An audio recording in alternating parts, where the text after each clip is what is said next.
যদি কোনো কর্মে আপনি অসফল হয়ে থাকেন, জীবনে নিরাশ হবেন না, কারণ এমন অনেকেই আছেন যারা আপনার মতো বাঁচতে চায়।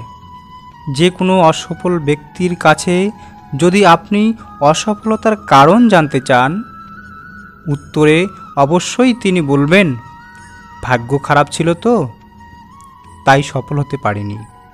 নিজের পুরো সময় নিজেকে উৎকৃষ্ট বানানোর জন্য লাগিয়ে দাও, কারণ সম্পর্ক এখন মানুষের সাথে মানুষের নয়, টাকার সাথে মানুষের সম্পর্ক গড়ছে। তোমার কাছে টাকা থাকলে কর্মদক্ষতার কোনো প্রয়োজন নেই, আর টাকা না থাকলে কর্মদক্ষতার কোনো মূল্য নেই। অধার্মিক লোকেরা যদি বোঝালেই এত সহজেই বুঝে যেত, তাহলে শ্রীকৃষ্ণ কখনো মহাভারতের মতো মহাযুদ্ধের রচনা করতেন না। সমাজে প্রতিষ্ঠিত হতে গেলে অর্থেরও প্রয়োজন। আজ যদি তুমি অর্থকে বাঁচাও, কাল অবশ্যই অর্থ তোমাকেও বাঁচাবে। অর্থ হয়তো উপরে যায় না, কিন্তু তোমাকে অনেক উঁচুতে পৌঁছাতে পারে। তাই প্রয়োজন বুঝে খরচ করুন।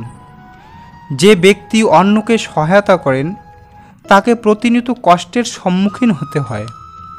ঠিক তেমনই, যেমন ধরুন, যে গাছে রসালো ফল ধরে, মানুষ পাথরও সেই গাছেই ছোড়েন। যদি তোমাকে কেউ ছেড়ে যায়, তাহলে মন খারাপ করো না, কারণ বাস্তবে সে তোমার মূল্য কখনো বুঝতেই পারেনি। যে সম্পর্ক আমাদের কাঁদায়, তার থেকে গভীর সম্পর্ক হতে পারে না। আর যে সম্পর্ক আমাদের কাঁদিয়ে ছেড়ে চলে যায়, তার থেকে কমজোর সম্পর্ক হতে পারে না। যদি কেউ তোমার ভরসাকে ভঙ্গ করে, তাহলে তার প্রতি ক্রোধিত হও না, তাকে ধন্যবাদ জানান, কারণ জীবনে এমন মানুষই শেখায় কাকে ভরসা করবেন আর কাকে ভরসা করবেন না। সমস্যা নিবারণ করতে হলে সমাধান খোঁজার চেষ্টা করুন, অজুহাত নয়। যদি তুমি সঠিক হও, তাহলে ক্রোধিত হওয়ার কোনো কারণ নাই। আর যদি তুমি ভুল হয়ে থাকো, ক্রোধ নেই।